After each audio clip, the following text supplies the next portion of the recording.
নবীদের মধ্যে রসুলে পাককে দান করেছেন সেই কৌসার, আর ওলিদের মধ্যে হুজুর গৌসে পাককে দান করেছেন।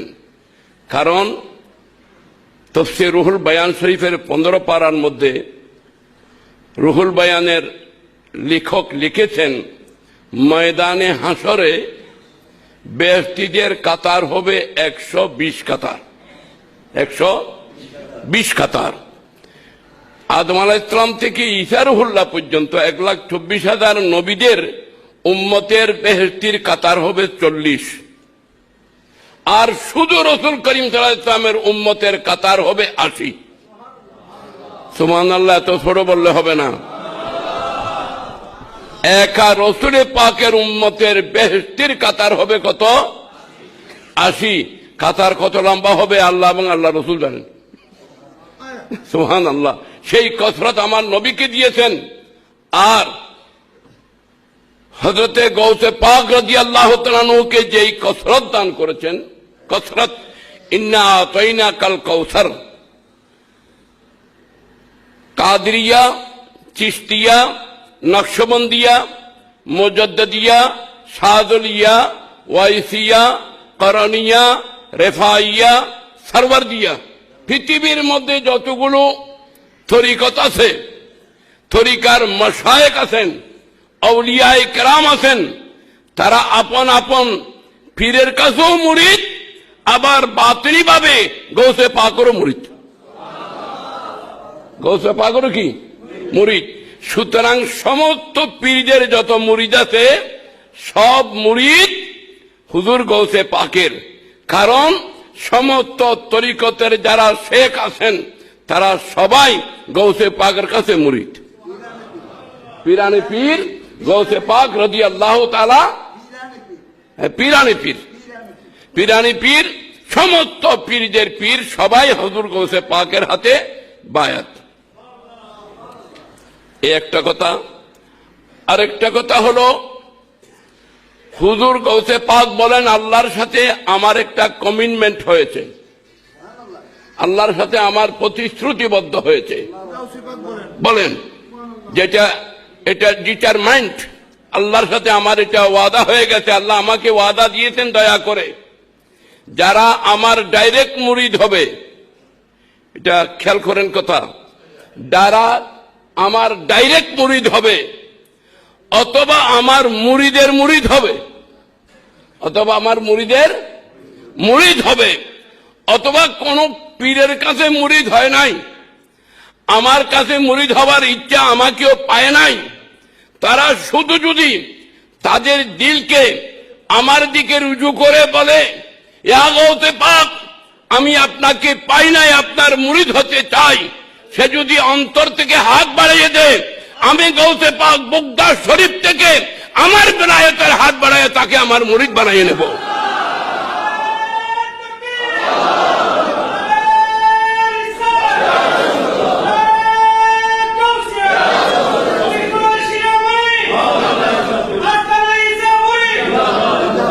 আর এটা শরীয়ত বিরোধী কথাও না, শুধু তরিকতের কথা না।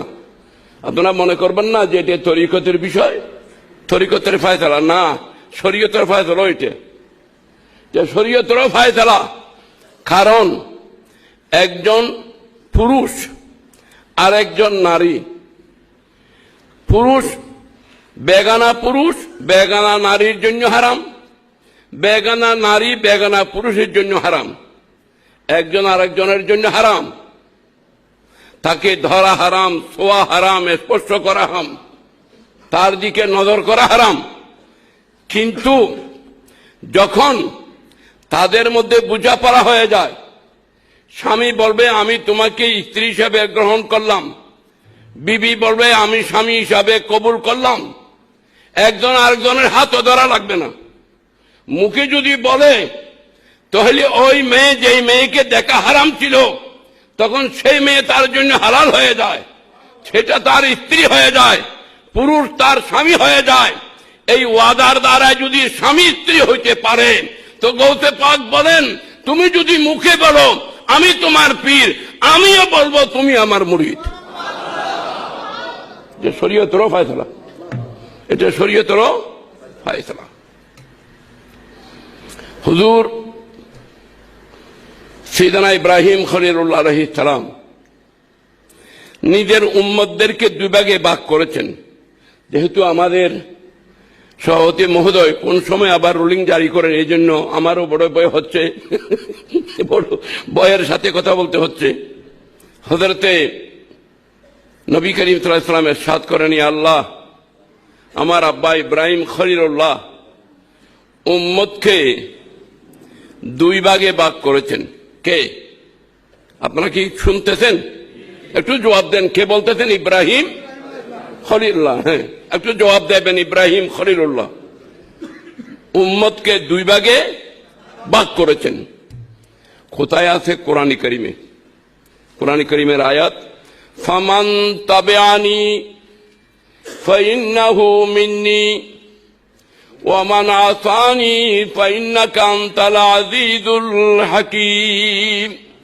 আল্লাহ আপনি কোরআন কারীম নাযিল করেছেন, সেখানে ইব্রাহিম খলিলুল্লাহর কথা এসেছে। ইব্রাহিম খলিলুল্লাহ উম্মতকে দুই ভাগে ভাগ করলেন। উম্মতের মধ্যে নেককার, উম্মতের মধ্যে গুনেহগার। হযরতে খলিলুল্লাহ বললেন, আল্লাহ যারা নেককার তাদেরকে আমি খলিলুল্লাহ আমার ভাগে রাখলাম। ফামান তাবিআনি ফাইন্নাহু মিন্নি, যারা নেককার আমার ভাগে দিলাম। ওমান আসানি, যারা গুনাহগার তাদেরকে তোমার ভাগে দিলাম। আল্লাহ যারা গুনাহগার তাদেরকে তোমার ভাগে দিলাম, নেককার আমার ভাগে নিলাম।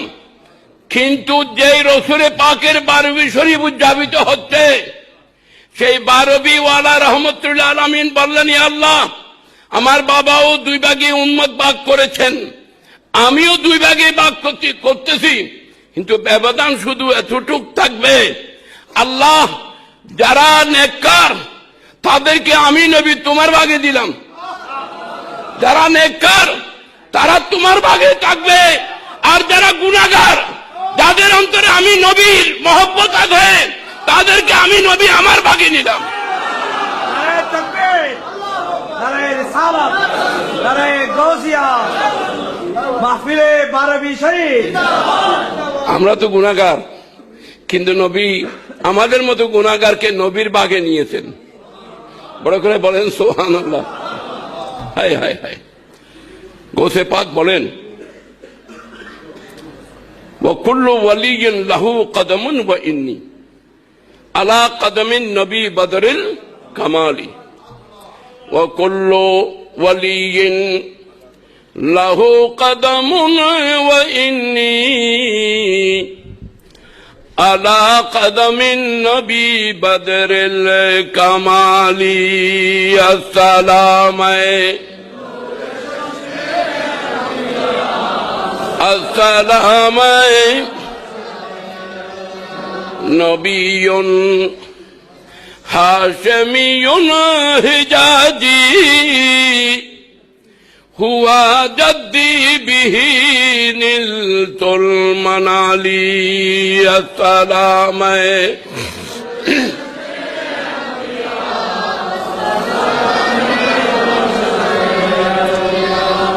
হাজরিন কিরাম, গৌসে পাক বলেন, আল্লাহ পাক রব্বুল আলামিন এক এক ওলিকে এক এক নবীর তাহাতে কদম রেখেছেন। এটা কিন্তু তাসাউফের মশলা, এটা তরিকতের মশলা। যদি আপনারাও খেয়াল করেন আপনাদের কাজে আসবে। এক এক ওলি এক এক নবীর তাহাতে কদম। যখন বদরের ময়দানে, বুঝবেন আপনারা গৌসে পাকের কথাটা, যে কথা গৌসে পাকের কালাম।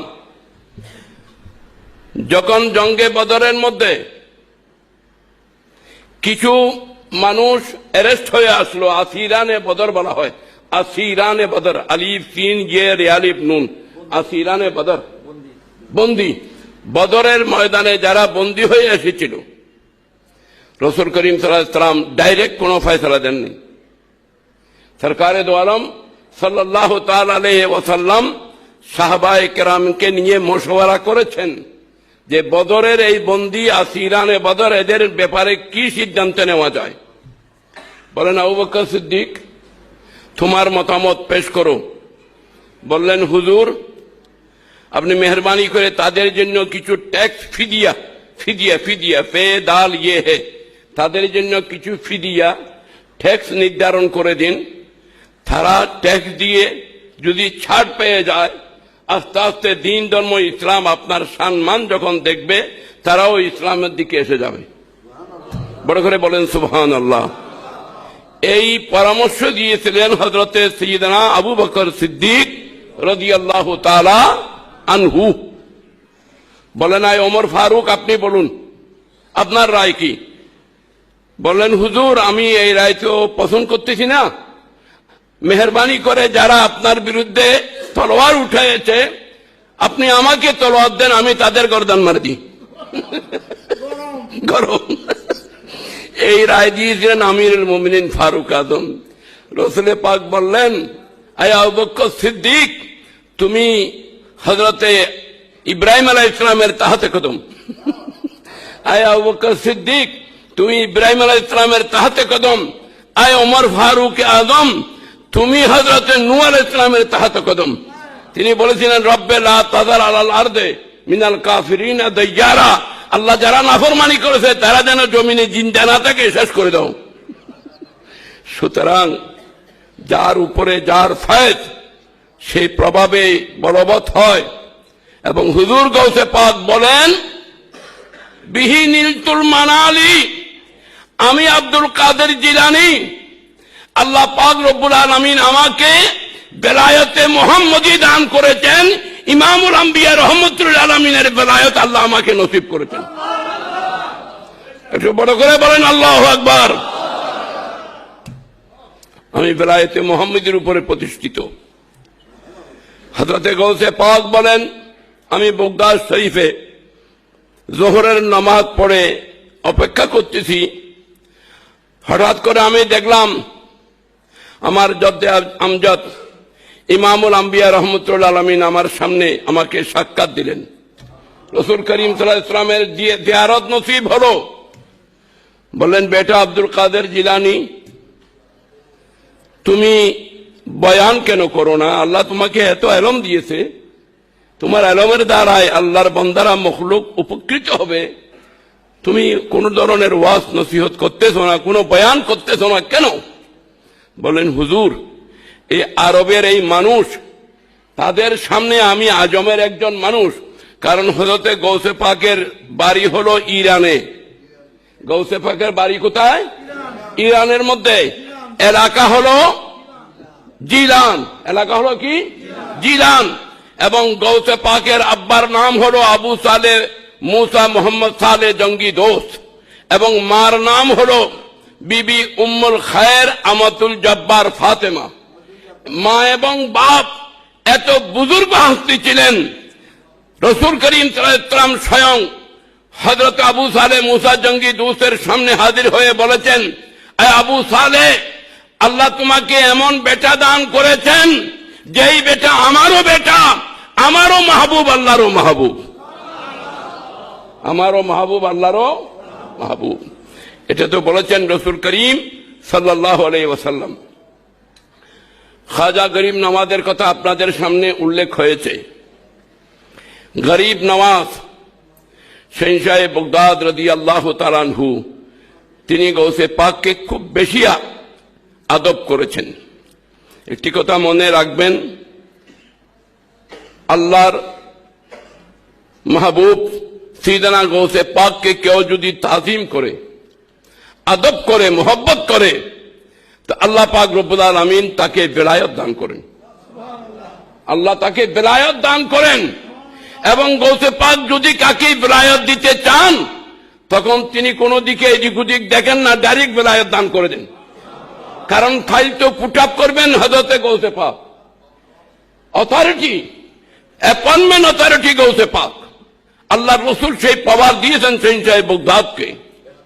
ঘরে চোর এসেছে চুরি করার জন্য, হায় হায় হায়, ঘরে চোর এসেছে চুরি করার জন্য, এবং দেখলেন যে গৌসে পাক জিকির আজকারে মশগুল, বললেন সারা দিন